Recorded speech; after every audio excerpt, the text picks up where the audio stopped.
Oiê, eu sou a Valentina e essa é a nossa obra aberta, onde a gente abraça a nossa complexidade e incoerência, a gente cria espaço pra dúvida e a gente inventa sentidos pra deixar a vida mais bonita. Conta pra mim, como é que você tá? Você tá bem? Você tá feliz? Você tá animada pra 2026? Eu tô muito animada pra esse ano. E o nosso primeiro episódio do ano, ele parte de uma obra aberta, uma ouvinte nossa que resolveu me mandar um e-mail, abrindo o coração dela, desabafando. E o e-mail dela casou muito com o assunto que já tinha tempos que eu tava querendo trazer aqui pra gente. Então vamos primeiro ler o e-mail e aí caímos dentro. Oi Valentina, tudo bem? Então, meu nome é... não vou falar o nome. E eu gostaria de te elogiar e elogiar esse seu projeto Obra Aberta. Eu estou completamente viciada. Eu acho os temas super pertinentes e reflexivos, e é muito engraçado porque mesmo não nos conhecendo, você parece uma amiga. Não leva isso pra um lado estranho, fica tranquila que eu não sou nenhuma stalker, pelo contrário, eu tô morrendo de vergonha de te mandar esse e-mail. Eu amei. E assim como você fala nos episódios, eu também sou muito perfeccionista e um pouco controladora. Mesmo estando no ensino médio, eu planejo a minha vida inteira, e um grande império romano meu é a minha validação acadêmica. Eu sempre fui a garota que é a queridinha dos professores, aquela que chora se ganhar uma nota abaixo de esperado e principalmente aquela que morre de medo de se frustrar no futuro por não ter se esforçado o suficiente. Eu sempre acho que eu posso fazer mais, que eu faço pouco e que existem pessoas que são muito melhores que eu e que vão sempre me superar, já que meu sonho é passar em medicina e parece tão longe. Isso foi mais um desabafo mesmo, mas muito obrigada por você ter criado esse espaço. Um beijão e eu adoro seu trabalho. Querida, um beijo, eu queria te abraçar. Também já me sinto a sua amiga, então tá tudo bem, nada de esquisito. Agora vamos mergulhar nisso aqui que tem muita coisa pra gente tirar desse e-mail. E se você que tá ouvindo também quiser desabafar, contar um caso que você tá passando alguma situação difícil, é só mandar um e-mail pra obraaberta@outlook.com que eu vou ler com todo carinho do mundo e quem sabe vai virar um episódio aqui pra gente. Quando eu li esse e-mail, eu achei tão curioso porque eu quase poderia ter escrito esse e-mail, tirando pelo fato de que eu não tô mais no ensino médio e eu não quero fazer medicina. Agora, o resto, parece que você tava me descrevendo. Eu sempre fui essa pessoa que queria ser boa em absolutamente tudo. Eu queria chegar o mais perto possível da excelência em todos os aspectos da minha vida. Eu chorava muito se eu tirava menos de 8 na escola, me sentia muito mal. Eu não sei quantos anos você tem, mas você falou que você tá no ensino médio, então foi mais ou menos nessa época também que eu entendi que eu era perfeccionista e controladora também, que foi quando eu comecei a fazer análise, e foi nessa época que eu entendi a necessidade profunda e ardente que eu tinha de ser perfeita. E eu fui entendendo que, em última instância, eu queria ser perfeita porque eu queria garantir que eu seria amada. Mas existem tantas armadilhas nessa equação, nessa busca pela perfeição, e a primeira delas é que é uma batalha que a gente já entra perdendo. Porque a perfeição, ela não existe. E eu sei que isso é óbvio, eu sei que isso é batido, mas é importante a gente se lembrar que a perfeição é uma ideia. Ela não é concreta. A perfeição é impossível de ser alcançada porque ela fala de algo do campo do inatingível por definição. Eu fui até pesquisar a definição de perfeita no dicionário e tá assim: sem defeitos, falhas ou erros. Completa. Ideal e excelente.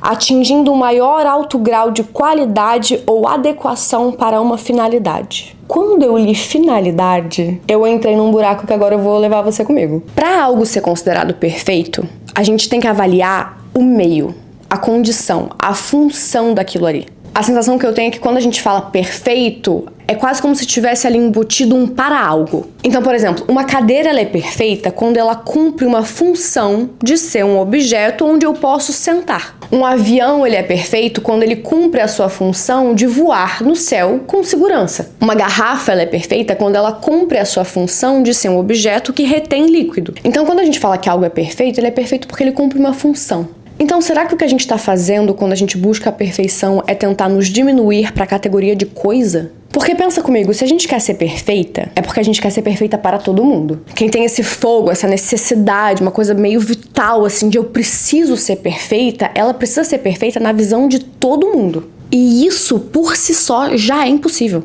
Porque cada pessoa vai ter uma visão de mundo diferente. É só pensar num clássico de duas amigas, você com a sua amiga. Às vezes pra você uma pessoa perfeita, sei lá, é um cara magricelo carinhoso. E pra sua melhor amiga, um cara perfeito é um cara que tem barriga de chope e que é meio seco, porque ela não gosta de gente melosa. Se um cara estiver tentando ser perfeito pra todo mundo, ele já não vai conseguir porque você e a sua amiga têm ideias completamente diferentes do que é um cara perfeito. É impossível a gente ser duas coisas conflitantes. Isso pensando em dois indivíduos, agora pensa em 8 bilhões. Além de ter aquela máxima de o que seria do azul se todo mundo só gostasse do amarelo. A vontade de ser perfeita tá muito atrelada também à vontade de ser gostada, né? Mas aí pensa comigo, nem você gosta de todo mundo.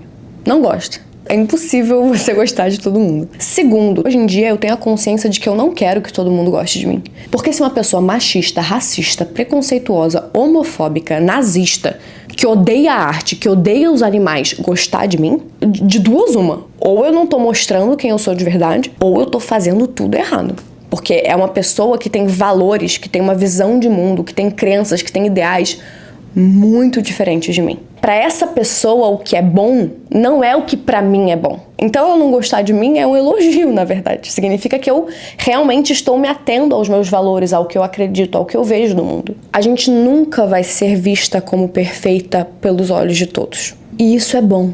Isso mostra que a gente tem personalidade, que a gente é autêntica, que a gente defende o que é importante pra gente, que a gente abomina o que a gente acha detestável. Sem falar que se a gente for construir uma vida embasada em ser perfeita aos olhos de todos, a gente vai viver uma vida muito infeliz. Aí a gente entra no outro ponto da própria definição de perfeita, que tá ali, completa. E se tem outra coisa que nós nunca seremos, é completa. E não sou eu que estou falando isso, é a psicologia, porque faz parte da nossa estrutura psíquica a falta. Lembra daquele vídeo da Juju, onde ela lia aquele livro que é a parte que falta? Que é como se fosse um círculo que tem um pedacinho de pizza faltando. E o livro é essa bola que tem uma parte faltando, procurando essa parte que falta. E ela tenta achar várias coisas pra colocar nesse buraco dela, pra ver se ela fica completa, mas ela nunca consegue. Porque a gente tem uma parte que vai sempre faltar. Às vezes a gente pode até achar um negócio que preenche aquela falta, mas depois vai faltar de novo, e a gente vai procurar algo pra preencher aquela falta. E a gente vai achar, mas aí vai faltar mesmo assim. A gente é igual um donut. Um donut, pra ser um donut, ele não precisa ser um doce que tem um buraco no meio. A gente é igual. A gente é um troço, um ser que tem um buraco no meio. Se a gente não tivesse esse buraco, a gente não seria um ser humano. Assim como se o donut não tivesse aquele buraco, ele não seria um donut, ele seria um outro doce. A falta faz parte da nossa estrutura, faz parte de quem a gente é. E é justamente essa falta que faz a gente ir atrás das coisas, que faz a gente desejar. É o desejo que mantém a gente vivo, que faz a gente querer se mexer, procurar, buscar. Porque vai sempre ter algo faltando. E a nossa existência é um eterno ir atrás de algo para preencher esse buraco e a gente nunca vai se dar por satisfeito. Então a gente precisa aprender a lidar com esse buraco. A gente precisa aprender a aceitar que a gente não vai nunca estar plenamente satisfeito. Eu vou sempre ter algum vazio dentro de mim, mas eu gosto de olhar sempre pela perspectiva de, cara, é isso que me dá tesão na vida. É isso que me faz querer ir atrás, é isso que me faz sonhar, é isso que me deixa motivada, é isso que me faz sair da cama de manhã. É buscar sentido pra vida. E quando a gente busca ser perfeita, é porque a gente acredita que quando a gente se tornar perfeita, a gente vai se sentir completa. Mas esse é um estado humanamente impossível. Quando eu me deparei com esse meu sintoma de querer ser perfeita, eu fui tentar entender o porquê. E até hoje eu não sei dizer, eu quero ser perfeita porque tal coisa aconteceu na minha infância que me fez... Eu acho que é uma junção de várias coisas e tudo bem também a gente não conseguir apontar com exatidão. É importante a gente saber um pouco do porquê que a gente é como a gente é, mas é igualmente importante o que a gente faz com isso, né? Mas enfim, pesquisando, indo atrás de algumas coisas, eu achei um vídeo da Brené Brown em que ela fala o seguinte, eu vou fazer uma livre tradução aqui, tá? Então se não tiver perfeita, vocês me perdoam. O perfeccionismo é, na verdade, um mecanismo de defesa que nos diz, se você parecer perfeito, fizer tudo perfeitamente e alcançar a perfeição, poderá evitar ou minimizar a vergonha, o julgamento e a culpa. Portanto, o perfeccionismo não se trata de buscar a excelência ou ser a melhor versão de si mesmo. É uma forma de autoproteção. Você já teve aquela sensação de que ao começar algo você pensa, meu Deus, isso tem que ser perfeito? Então eu acho que a pergunta a se fazer é, do que eu tenho medo? Nossa senhora, muitas coisas. É um clichêzão as pessoas perguntarem qual é seu maior defeito e a pessoa falar, perfeccionismo. Porque tem alguma coisa quase que de nobre nesse defeito, né? Eu sou tão dedicada, eu gosto tanto das coisas do jeitinho que tem que ser e eu não consigo parar até que tudo esteja perfeito, que você quase camufla esse defeito como uma qualidade, né? Mas o perfeccionismo, com certeza, é um dos traços da minha personalidade que mais acabam comigo. Porque o perfeccionismo, na verdade, ele é quase que um termo guarda-chuva para muitas outras coisas. Uma pessoa que ela é perfeccionista, ela pode ser controladora. Ela pode ser uma pessoa que evita agir porque ela tem medo de ser julgada. Ela pode ser uma pessoa que procrastina pra se proteger. Ela pode ser uma pessoa extremamente crítica. Ela pode ser uma pessoa que não sabe lidar com vulnerabilidades e afetos meio ruins porque ela não sabe lidar com a falha em lugar público. A busca pelo perfeccionismo, ele vem como essa busca por segurança. Como a Brené Brown disse, é um mecanismo de defesa. É como se a gente pensasse, se eu for perfeita, se eu fizer esse trabalho de forma perfeita, se eu fizer esse jantar pra minha família perfeito, eu não vou ser criticada, eu não vou ser questionada, eu não vou ser incomodada, eu vou ser valorizada e, em última instância, eu vou ser amada. Porque provavelmente, se você é uma pessoa perfeccionista, você é uma pessoa que quando era pequena, foi associado pra você que você só era elogiada e você só recebia carinho quando você fizesse algo muito bom. Isso condiciona a gente a colocar o nosso valor no outro. Sabe como no episódio 4 a gente falou que a gente precisa do olhar do outro pra se constituir enquanto indivíduo, pra construção da nossa psique? A pessoa que ela é extremamente perfeccionista, ela leva isso pra um grau muito não saudável, em que ela deposita a responsabilidade e o seu amor próprio no outro. Então eu só vou me valorizar quando o outro me der esse aval, quando o outro me parabenizar, quando o outro me der atenção. E aqui eu quero trazer uma provocação, porque quando a gente fala de pessoas perfeccionistas, a gente fala quase que nesse lugar de... Ai, coitadinha dessa pessoa que teve uma vida XPTO/15 e que por algum motivo, foi tão machucada na infância e ela sente que ela precisa ser perfeita pra ser amada. Tem esse lado válido, mas tem um lado que é o seguinte: quando você coloca todo o seu valor no outro, você tá tirando a responsabilidade de si, da sua própria vida. Um lugar quase que covarde. 3 passinhos pra esquerda a gente cai no vitimismo. Porque quando a gente precisa de mais do outro pra existir, a gente se abstém de segurar os nossos BOs. Eu acho que eu não tô conseguindo me expressar. Deixa eu pensar melhor. Deixa eu trazer um exemplo aqui da minha vida. Quando eu comecei minha carreira de atriz, foi muito difícil pra mim. Porque eu tava na escola ainda. E na escola é muito fácil você atrelar o seu valor a uma nota. Porque é literalmente um número que estão te dando pra te qualificar. Se eu tirei 10 em matemática, eu sou muito boa em matemática, logo eu sou uma pessoa incrível. O que não é um raciocínio bom de se ter, porque as pessoas não são as notas que elas têm na escola, mas esse é um outro assunto. Quando eu entrei no teatro, quando eu comecei a fazer malhação, não existe ninguém pra chegar pra você no final do dia e falar: olha, hoje você tirou 8 no seu trabalho, tá? Amanhã tente fazer melhor. Nossa, olha como a minha cabeça é. 8 pra mim não é bom. E eu lembro de chegar pra minha psicanalista e falar pra ela o quanto que isso me angustiava. Porque a arte, ela é subjetiva. A arte não é pra ter esse valor de melhor ou pior. Tem muitas pessoas que criticam esses prêmios porque como é que você vai julgar que uma performance foi melhor do que a outra? Como é que você vai julgar se um filme é melhor do que o outro se é uma arte subjetiva? O que é melhor pra você não é o que é melhor pro outro. O que me toca não é o que te toca. E, enfim, esse foi um grande desafio no início da minha carreira porque eu queria ter uma aprovação ali concreta pra eu me dar valor. E o pior é que quando esse valor vinha, ele não ficava em mim. Tinha vezes que diretores vinham, me elogiavam e eu ficava feliz, óbvio, mas aquilo não ficava em mim. Porque se 2 semanas depois um diretor me dava um ajuste, uma crítica, o meu mundo acabava. Era como se eu tivesse esquecido todo o meu passado, toda a minha capacidade, todas as outras coisas que eu fiz, todo o outro senso de mim que eu tinha. E é um pouco aí essa provocação que eu tô querendo trazer, que é: eu era tão perfeccionista e eu queria tanto agradar Deus e o mundo, que a esmagadora maioria das vezes, não é que um diretor virava pra mim e falava: essa cena ficou uma merda, você tá péssima. Não, ele me dava um ajuste. Ele falava: Valentina, aqui eu acho que você tinha que estar mais vulnerável. Porque essa personagem tá passando por essa e essa situação, ela tem que estar mais vulnerável. Aquilo já me destruía. Porque eu queria ter sido perfeita de primeiro. Eu queria ter sido capaz de adivinhar o que o diretor queria com aquilo. Cara, e aí você se torna uma pessoa muito difícil de trabalhar, né? Porque se o diretor não pode te dar um ajuste que você já fica sensível, aí é complicado. E aí outro ponto que eu queria trazer sobre isso de ser perfeita é essa coisa de que se você quer ser perfeita pra todo mundo, você vai inevitavelmente acabar performando. Performar socialmente é uma das coisas mais cansativas que existem. Mas pra além disso, isso só vai te trazer mais insegurança. Porque se você continuar performando na frente de outras pessoas, porque você tá buscando uma aprovação, um amor, uma validação, pode até ser que você consiga, mas você nunca vai saber se você conseguiu por você ou pela máscara que você construiu. E aí você vai entrar em relacionamentos se questionando: será que essa pessoa me conhece de fato? Será que ela ama quem eu sou ou ela ama quem eu tô fingindo ser? A gente também não precisa ir pro extremo oposto daquela pessoa que começa uma relação, e eu tô falando qualquer relação, amizade, família, namoro, e já chega mostrando todos os defeitos, se fazendo de difícil pra ver, porque se essa pessoa ficar aqui é porque ela me ama. Também não é assim, gata. Não vamos nessa. Mas hoje eu tenho muito mais clareza de que eu prefiro no início já mostrar quem eu sou, pra saber se essa pessoa e eu, a gente vai se dar bem. Porque a gente fica tanto numa de que eu quero ser perfeita porque eu quero que os outros gostem de mim, que a gente não se pergunta, eu gosto dessa pessoa?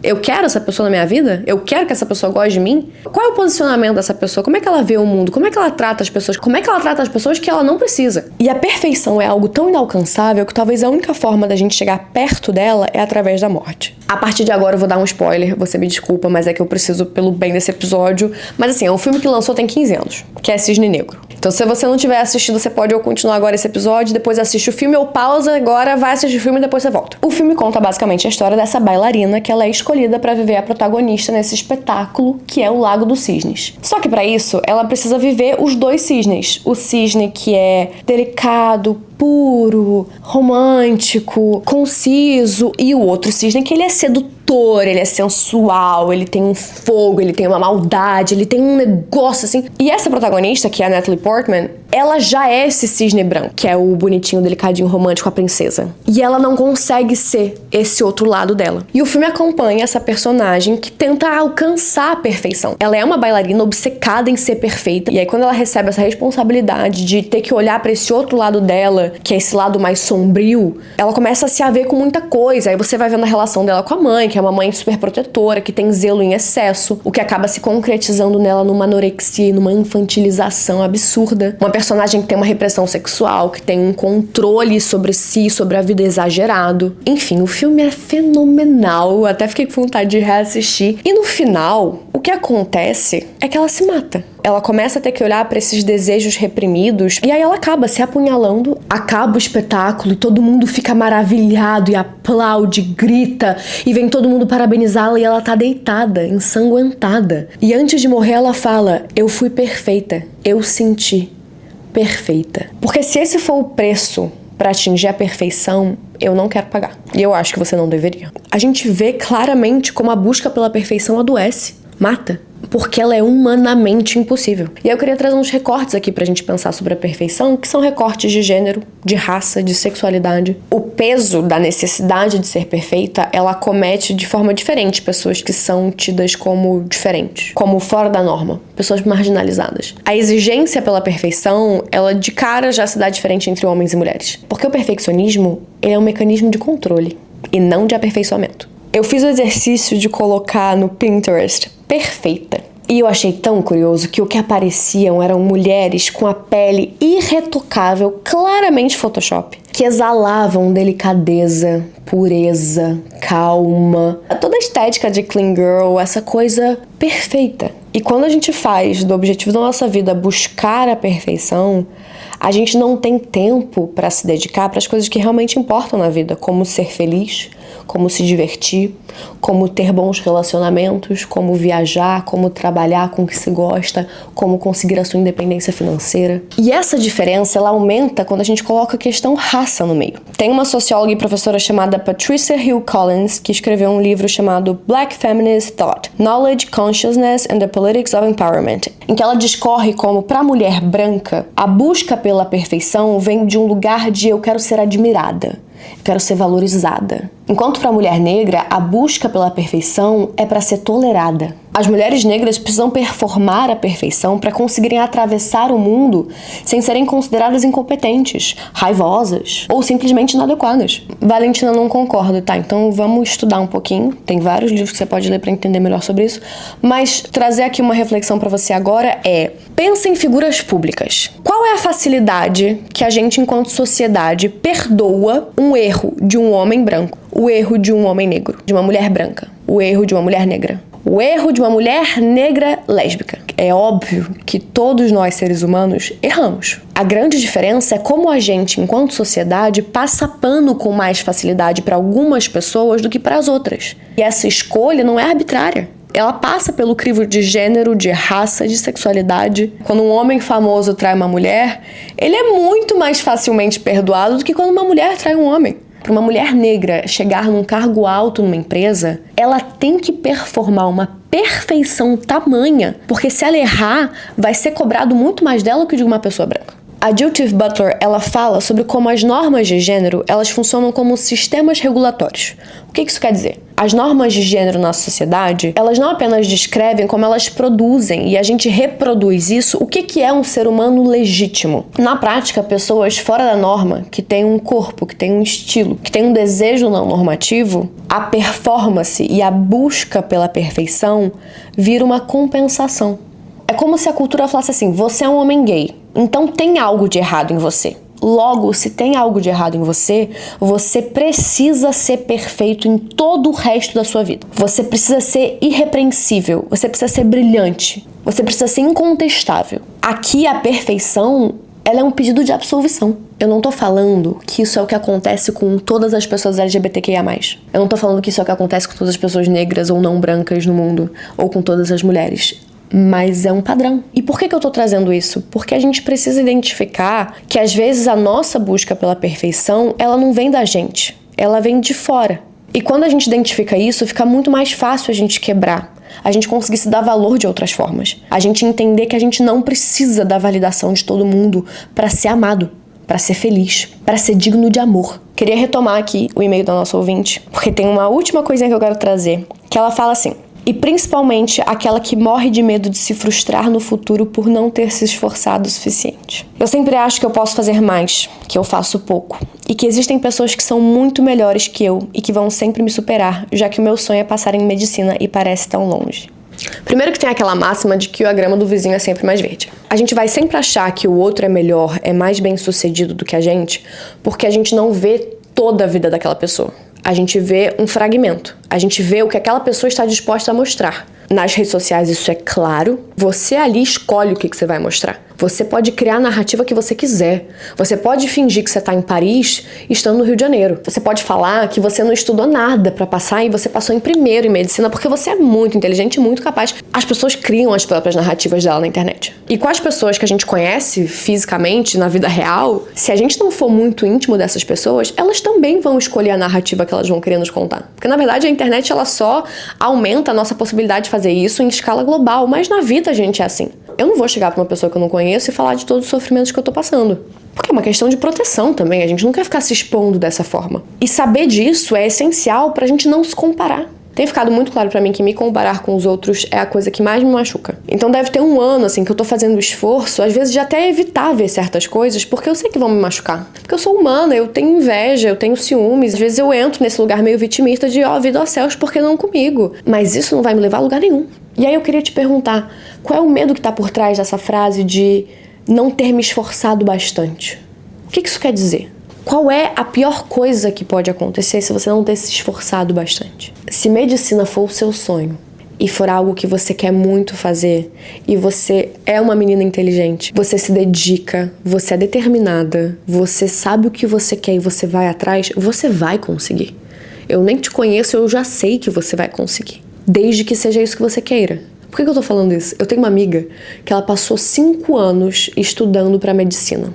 Ela passou 5 anos fazendo cursinho, porque ela queria fazer medicina. Ela é uma mulher muito dedicada, muito inteligente. Ela sabe muita coisa. E ela não conseguia passar. Ela fazia prova e não passava, voltava pro cursinho. Até que ela desistiu. Só que ela não desistiu. Ela se escutou. E ela percebeu que se ela fosse fazer medicina, ela não estaria fazendo por ela. Ela estaria fazendo pelos outros. Não vou lembrar agora se era pela mãe, pelo pai, pela família. Mas foi graças a esse processo de não passar em medicina que ela descobriu que ela queria ser psicanalista. E aí ela se formou em psicologia, ela já tá atuando. Ela é uma pessoa extremamente inteligente, extremamente capaz, muito boa no que ela faz, com uma escuta muito sensível. Era pra ela ser psicanalista, não era pra ela ser médica. E tem coisas na nossa vida que vão levar tempo. São esses mistérios que a gente só vai entender depois. Eu entendo muito esse lugar de se esforçar, porque como você mesmo falou, eu também sou assim. Mas o exercício que eu venho fazendo não é e se eu não tiver me esforçado bastante e por isso eu não consegui. Eu me esforço, eu me dedico, eu sei o que eu quero e eu vou atrás. E se não acontecer, eu não me culpo mais. Não mesmo. Eu não entro mais num lugar muito ruim de é porque eu sou péssima, é porque a culpa é minha. Eu entendo que tem coisas que fogem do meu controle. Seja, no meu caso, porque a personagem não era meu perfil, seja porque precisava ser mais velha ou mais nova, seja porque tinha que ser outra pessoa. Às vezes o que a gente quer tá destinado a outra pessoa. E eu gosto muito de uma frase que é: o que é nosso não cai da carroça. E se caiu da carroça é porque não era nosso. Eu não quero que a gente mire baixo, eu não quero de forma alguma que a gente aqui seja medíocre, eu quero que a gente seja maravilhosas, inteligentes, dedicadas, que a gente vá atrás do que a gente queira, mas que a gente se permita errar. O que mais me doía quando eu era obsessivamente perfeccionista era que eu não me permitia errar. Eu errava e parecia que o mundo tinha acabado. E quando eu digo errar, não precisava ser um erro estrondoroso não, tá? Às vezes eu esquecia de dar comida pro meu cachorro e eu me sentia a pior pessoa do mundo. Eu chorava, eu me massacrava e minha mãe ficava assim: Valentina, por que, meu amor? Calma! E era tipo: eu não dei comida pro Joca, ele me odeia. É aí que entra o vitimismo, entendeu? Que eu falei lá atrás. Porque muito mais do que ser perfeita, se esforçar e alcançar alguma coisa, é o caminho. É um clichêzão, mas é a maior verdade do mundo. 2025 foi o ano que eu percebi que eu queria aproveitar o caminho. O Obra Aberta veio por isso. Porque se eu fosse esperar ele estar perfeito pra eu ser lançado, ele não teria sido lançado até agora. Tem muita coisa que eu quero melhorar ainda, mas a gente vai fazendo junto. Aí eu quero ler aqui com vocês o maior hino já escrito no mundo. Eu não vou poder botar a música, porque senão esse vídeo vai cair por direitos autorais, né? A música The Climb, da Miley Cyrus, deveria ser um hino pra gente escutar todos os dias. Eu estou quase vendo o sonho que eu estou sonhando, mas há uma voz dentro da minha cabeça dizendo: você nunca vai chegar lá. Já tô toda arrepiada. Cada passo que eu dou, cada movimento que eu faço parece perdido, sem direção. A minha fé está abalada, mas eu tenho que continuar tentando.